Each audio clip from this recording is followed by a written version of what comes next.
Bienvenue à cette nouvelle édition du TVC Info. Cette semaine, je me suis entretenue avec Edmond Leclerc, qui est le conseiller du secteur Buckingham, puis David Dufour, chargé de communication de l'Association des auteurs et auteures de l'Outaouais, André Varin du groupe Flocofolie, qui présentera avec sa partenaire Marie-Claude Gagnon son spectacle Voyage. Puis, je termine avec un reportage sur les marchés de Noël à Gatineau pour l'Outaouais.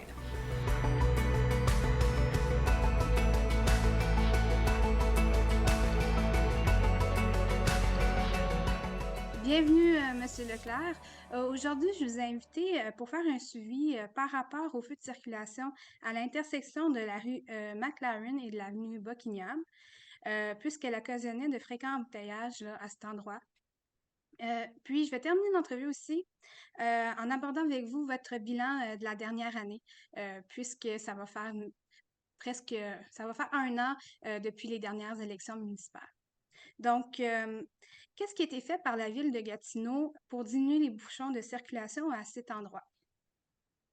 Oui, exactement. Donc, à l'intersection de la rue de Buckingham et du pont Brady, donc qui est la rue McLaren, là, qui s'en va vers le pont, on avait un enjeu qui était souvent soulevé, là, puis même il y a eu des incidents malheureux où il y a eu des camions qui ont malheureusement accroché et fait tomber des poteaux de circulation parce que c'est un virage qui est extrêmement étroit. Suite à un malheureux incident qui s'était produit il y a quelques mois, en 2022, là, au printemps 2022.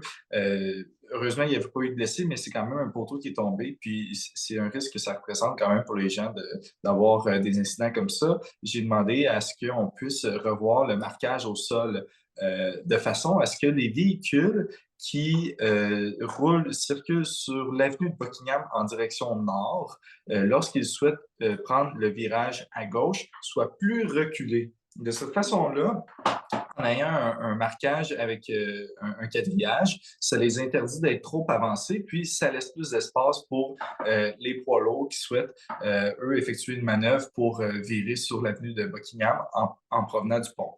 Alors, ça a été fait. Je ne vous cacherai pas qu'il y a eu quelques petits ajustements à faire en cours de route parce que à la base, lorsque ça a été fait, il n'y avait pas eu une modification à la détection des véhicules qui sont en attente d'une lumière verte. Alors, ça faisait en sorte que, vu que les véhicules étaient trop reculés, le capteur, justement, ne captait pas le fait qu'il y avait des véhicules qui attendaient pour tourner. Donc, il y a eu quelques ajustements et puis, à l'heure où on est présentement, là, tout est réglé. Donc, ça, c'est une excellente nouvelle là, en termes de sécurité puis de circulation pour le secteur. Puis, est-ce que vous avez constaté des améliorations là, au niveau du trafic à cet endroit depuis Ah, que... ben, c'est sûr que depuis qu'on a réajusté le capteur pour que les véhicules soient détectés, même s'ils sont plus reculés parce qu'il y a un quadrillage au sol là, qui est maintenant installé, ben, il y a eu une différence là, parce que au moment où on détectait pas les véhicules, il pouvait y avoir une longue série de véhicules en direction nord sur la rue Buckingham qui attendaient pour tourner, mais qui n'étaient pas détectés. Donc là, ça pouvait être extrêmement long, provoquer des comportements de conducteurs qui ne savent pas trop quoi faire, qui s'avancent, même s'il y a un quadrillage qui indique de ne pas s'avancer pour pouvoir être détecté. Tout ça, ça causait des enjeux, évidemment. Ça a duré à peu près un bon 2 semaines, là, mais finalement, on s'est ajouté en cours de route. Bonne nouvelle.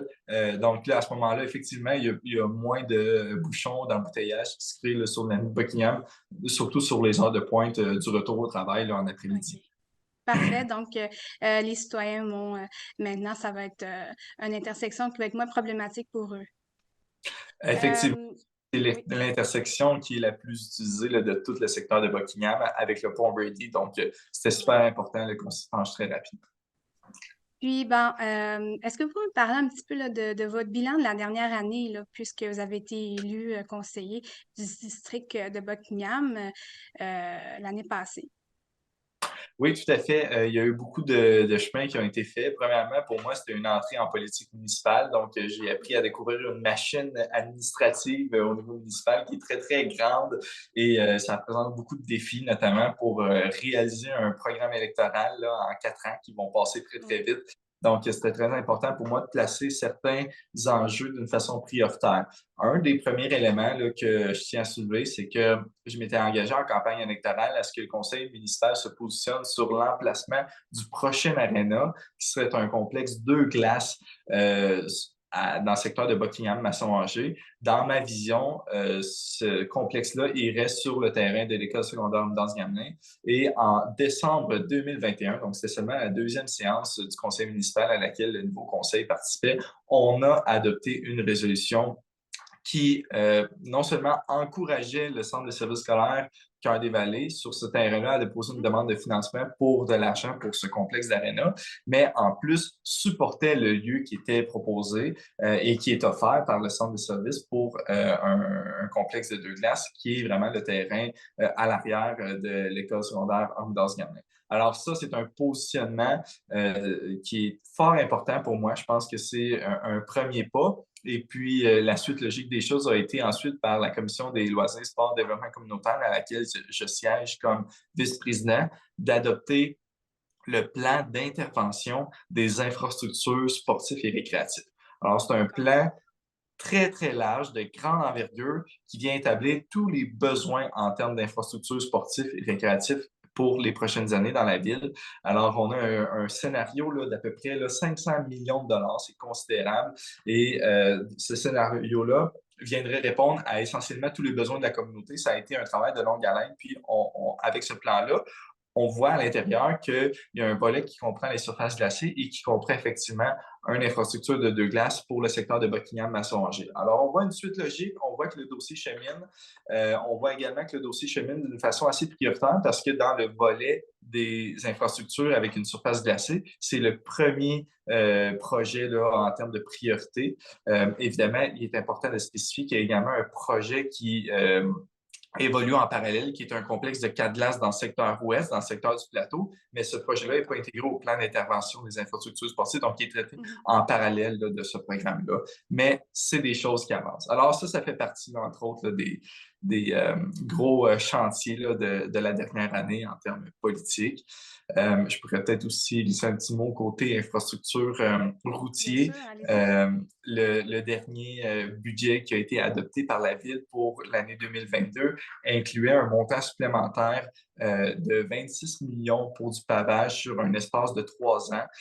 Ça, c'est extrêmement important pour moi de le faire parce que ça incluait, et là, j'attire l'attention là-dessus, là, le tronçon de la rue Georges entre les rues Liard et Foucault.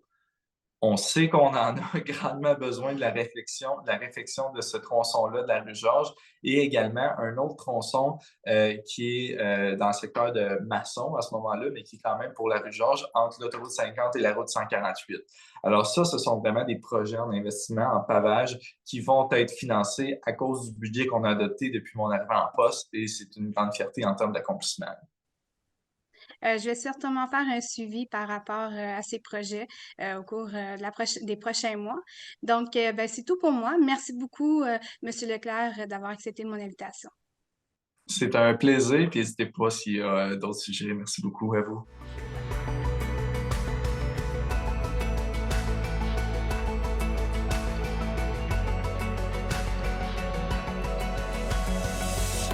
Bienvenue, Monsieur Dufour. Je vous ai invité aujourd'hui parce que pour nous parler de votre organisme, l'Association des auteurs et auteurs de l'Outaouais. Donc vous êtes le chargé de communication. Oui. Est-ce que vous pouvez me parler un peu des services que vous offrez aux résidents de votre région? L'Association des auteurs et auteurs de l'Outaouais, c'est une association qui regroupe environ une centaine, 150 membres de la région qui sont des auteurs et auteurs qui travaillent dans le milieu du livre à différents échelons de professionnalisation. Il y en a qui commencent, il y en a qui ont déjà publié, il y en a qui sont un peu plus reconnus. Donc, tous ces membres-là regroupés ensemble forment l'Association des auteurs de l'Outaouais. Donc, nous, ce qu'on fait à l'association, on fait plusieurs choses. Donc, première chose qu'on fait, c'est qu'on crée un réseautage. On regroupe ces gens-là dans la région. Ça peut être un bassin d'auteurs. Ça peut être très intéressant pour les gens qui naviguent dans ce milieu-là, que ce soit pour trouver des services de traduction, de révision. Donc, ça peut être une bonne source de réseautage pour des Ouais. gens dans ce milieu-là, de savoir qui est membre de l'association, première chose. Deuxième chose, on a un souci aussi de professionnalisation des membres. Donc, pour la plupart de nos membres, c'est des gens qui aspirent à être plus connus en tant qu'auteurs, qui aspirent à écrire des romans et faire partie de la chaîne du livre. Donc, nous, on offre OK, fait que toutes sortes de choses comme donc des formations ou OK. Fait que si je n'importe quoi. comprends bien, vous êtes là pour, si on veut, les aider dans le processus de professionnalisation. Vous les suivez, puis vous les guidez là-dedans, c'est bien ça? Oui, oui, exactement. On le fait comme on le peut. Nos services sont là pour ça. Exemple, jusqu'à tout récemment, on offre des photos de presse à certains de nos membres. Ils ont accès aussi à des formations Hmm. sur la littérature pour lesquelles ils ont des rabais. Et puis aussi, on organise des activités. Et puis, tout ça, ben, c'est pour le bénéfice des membres. Puis, ceux, c'est sûr, qui font partie du réseau, ils ont accès à une information, une infolettre, de l'actualité un peu du milieu littéraire. Donc, on essaie de faire tourner toutes ces choses-là et d'être au service de ces gens-là. Puis, est-ce que vous pouvez me parler là, d'environ là, 2 auteurs de la région qui ont publié dernièrement et qui font partie de votre organisme? Ben, un qu'on entend beaucoup parler récemment dans le milieu de la bande dessinée, c'est Christian Kennel, qui est un des membres OK. de l'Association des auteurs de l'Outaouais, qui est assez connu, Ouais. qui est membre de l'association depuis plusieurs années. Ensuite, je peux aussi penser à Michael Gravel, qui est un jeune poète de la région, qui a publié un recueil très intéressant dans l'année dernière, qui s'appelle Marelle et Discorde. Donc, OK. on est là pour les membres. Et puis, il y en a vraiment dans tous les genres. C'est pas juste la poésie, c'est pas juste la BD. Il y en a qui font du conte. Je pense à ma fan, aussi, qui est une conteuse dans la région. Il y a des nouvelles. Il y a aussi littérature jeunesse. Fait que tous ces gens-là regroupés ensemble, ça fait une belle communauté. Puis aussi, ça fait réaliser à quel point il y a beaucoup de gens dans notre région qui écrivent puis qui Mhm. essaient de faire leur place dans le milieu de la littérature. Puis, pour ceux qui nous écoutent en ce moment, puis qui seraient intéressés, si on veut, à devenir membre de votre association, comment est-ce qu'on fait? Ben, on va sur Google, faites Association des auteurs et auteurs de l'Outaouais, donc AAO, et vous allez trouver bien sûr notre site web qui est www.auteur/outaouais.org. Vous allez trouver notre site web là ici. Vous Mhm. pouvez nous contacter aussi sur notre page Facebook AAO. Et puis, les contacts des employés sont là, de Marilyn Tremblay, la directrice générale, ou de moi. Vous nous envoyez un courriel et puis ben ensuite, on s'arrange comme ça, puis vous faites partie de l'association. Puis, est-ce qu'il y a des frais pour être membre? Il y a des frais, comme n'importe quelle association professionnelle. Mhm. C'est 25 pour un membre de 25 ans et moins et 75 pour quelqu'un de 25 ans et plus. Mais comme j'ai expliqué, c'est un coût qui permet d'avoir accès à toutes sortes de choses. Et puis, c'est une belle association qui a une belle vitalité. On donne aussi Mhm. une belle vitrine aux auteurs au Salon du livre de l'Outaouais à chaque année. Nos membres OK. ont une place pour avoir une table de dédicace parce que souvent, les salons du livre sont strictement Mhm. réservés aux gens publiés chez des maisons d'édition reconnues. Là, nous, ce qui est bien, c'est qu'on offre aussi une place aux auteurs indépendants qui publient par OK. eux-mêmes aussi. Ouais. Donc, le coût que vous demandez vaut vraiment la peine puisque vous offrez vraiment plusieurs services qui aident vraiment à la professionnalisation là, des auteurs de l'Outaouais. Oui, tout à fait. Puis c'est bon à mettre sur son CV en tant qu'auteur. Si on applique pour une subvention, ben, on est membre de l'Association des auteurs de l'Outaouais, on est membre de l'UNEC. Donc, D'accord. c'est toujours bon d'avoir des cartes de membre dans certaines Mhm. associations pour montrer qu'on a un souci de se professionnaliser en tant qu'auteur dans le milieu. Parfait. Ben, David Dufour, je vous remercie beaucoup d'être venu nous parler de votre association. Puis, donc, c'est tout pour moi. Merci.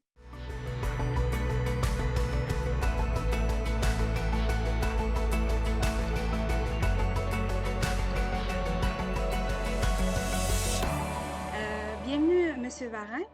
Tout d'abord, ben, je vous félicite, vous puis votre groupe Folklofolie, pour votre nouveau disque Un peu de nous et votre nouveau spectacle Voyage, Ben, merci que vous beaucoup. allez, ça fait plaisir, donc que vous allez présenter aux gens de notre région le jeudi 24 novembre à 19h30 à la salle Desjardins de la polyvalente Homme Danse Gamelin à Buckingham. Tout à fait. Moi, j'ai choisi cette salle-là parce que c'est pas la première fois que je présente un spectacle dans cette magnifique salle-là, qui a été toute rénovée en plus, tout ça. Mais d'autant plus que Buckingham, mais c'est mon chez-moi. C'est chez nous, ça. Moi, je suis natif de Buckingham. J'ai grandi mon enfance, là, j'ai vécu mon enfance là, jusqu'à l'âge de 12 ans. Après ça, je me suis promené gauche-droite, je suis revenu vivre à Buckingham. Puis, mais comme on dit souvent, hein, on peut sortir un gars de Buckingham, on ne peut pas sortir le Buckingham d'un gars. Ouais. Moi, mon cœur est encore, moi, je suis encore un Buckinois dans l'âme. Alors, ça explique pourquoi Donc, j'ai choisi cet est-ce endroit-là. que ça va être la première fois que vous allez présenter ce spectacle-là à Buckingham? Oui, oui, tout à fait. Alors, c'est Ah, ça. Donc, c'est OK. le lancement du nouveau spectacle Voyage et en même temps du nouvel album Un peu de nous. Oui, c'est ça, OK. Euh, dans quel cadre que vous allez présenter votre spectacle? Ben, dans le cadre, en fait, c'est qu'on a créé ce cadre-là. On a décidé Mhm. d'en faire une soirée, un lancement spectacle, parce que souvent, il y a des artistes qui font des lancements, mais c'est surtout médiatique et ainsi de suite. Mais moi, historiquement parlant, toutes les fois que j'ai sorti un album, j'ai toujours organisé une grosse soirée lancement avec à grand déploiement, je dirais, tout le temps avec OK. musiciens live et tout ça. Donc, ça va être un gros show de plus de 2 heures avec 7 musiciens sur scène, dont on est content d'avoir parmi nous, dans notre équipe, le joueur de steel guitare de Patrick Normand, Jean-Guy Grenier, un gars de l'Abitibi, Oh, un c'est très bon super. ami à moi, puis il se joint à nous. Donc, on va être 7 musiciens. Ça va être un spectacle incroyable. En tout cas, moi-même, personnellement, j'ai hâte de le faire parce que j'adore travailler en complicité avec des musiciens en live. Et c'est ce qu'on va faire. Donc, c'est carrément une soirée, lancement spectacle, et pour l'album Un peu de nous, et le spectacle Voyage. Puis, si je me trompe pas, vous allez, une partie de l'argent récolté va aller en don à quel organisme? Tout à fait. Alors, on en a fait un événement, soirée levée de fonds aussi. Mhm. Des fonds qui vont aller à l'Amicale des personnes handicapées physiques de l'Outaouais. Pourquoi j'ai choisi cette association-là? C'est que pendant 4 ans, M. Jacques de Bellefeuille, qui est le président général, le directeur général de l'Amicale, Oui. a engagé notre groupe dans le cadre de leur grande soirée de la veille du jour de l'an. Ça avait lieu à l'époque à la polyvalente du Versant à Gatineau. Et puis pendant 4 ans, c'est nous qui l'engageons, puis on a eu du plaisir incroyable. Et puis là, la force des choses a voulu que, bon, ben, ça a plus lieu maintenant. Mais moi, j'ai profité de l'occasion du fait que j'organisais cette soirée pour dire, écoute, j'aimerais vous avoir, vous autres, comme levée de fonds pour notre événement. Puis il était très content de ça. Puis c'est pour ça que j'ai choisi l'Amicale des personnes handicapées physiques de l'Outaouais. Mais je vous souhaite de récolter quand même assez d'argent pour cet organisme qui est quand même un organisme important pour Ah, tout notre à fait. région. Puis écoutez, merci de me dire ça, mais en même temps, je suis très ravi de savoir que par la vente de billets, les gens ont été très, très, très généreux. Les gens on a vendu beaucoup de billets. Puis je profite aussi rapidement de parler des Mhm. commanditaires aussi. Là, puis là, donc, nos commanditaires sont Zeus, boutique Zeus, mode pour hommes, les Jardins du Souvenir, les Galeries Elmer, l'Amicale des handicapés physiques de l'Outaouais, l'Encan-la-Rose, Camping Paris, Maître Anne-Philippe, Le Boc et Tapis J2G. Fait que écoute, c'est des gens qui sont extraordinaires de nous encourager comme ça, c'est grandement apprécié. Puis, pouvez-vous me parler un petit peu de votre spectacle, comme les sources d'inspiration là, que vous avez eues durant la création de votre nouveau disque Euh, et votre spectacle? ouais, écoute, euh, le- d'où est venue l'idée de faire un album physique comme ça? Pendant la Mhm. pandémie, quand la pandémie est arrivée, moi, je me suis construit un studio d'enregistrement à proprement parler. Donc, je me suis mis à écrire comme un malade, puis d'enregistrer plein de chansons qui ont été mises sur des EP étant des mini-albums de 4-5 chansons, format numérique. Alors, mais on s'est rendu compte avec le temps que dans notre créneau à nous, notre public où on fait des spectacles, comme en France et dans les festivals country au Québec, les gens sont restés quand même des acheteurs d'albums. Alors, on a décidé de prendre euh, un grand nombre de chansons qu'on avait enregistrées sous forme de EP et de les mettre sur un album physique.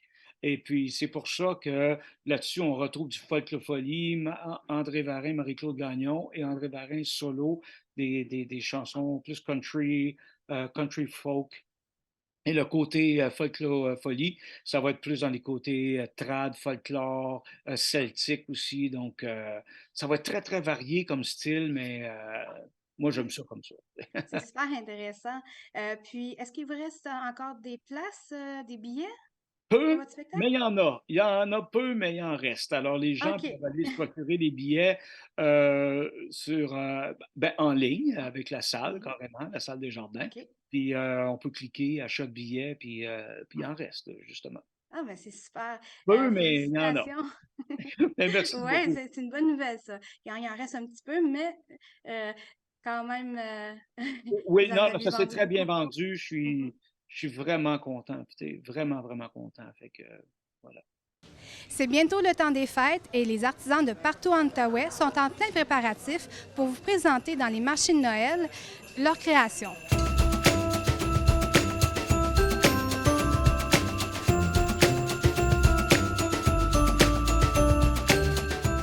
Comment vous est venue l'idée de faire un marché de Noël? Lorsqu'on a été complètement fermé dû à la COVID, on a invité des producteurs locaux. On a ouvert un genre de petite épicerie avec des producteurs locaux en consignation. On est parti de ça. Puis, par la suite, l'année passée, on a fait notre deuxième marché de Noël.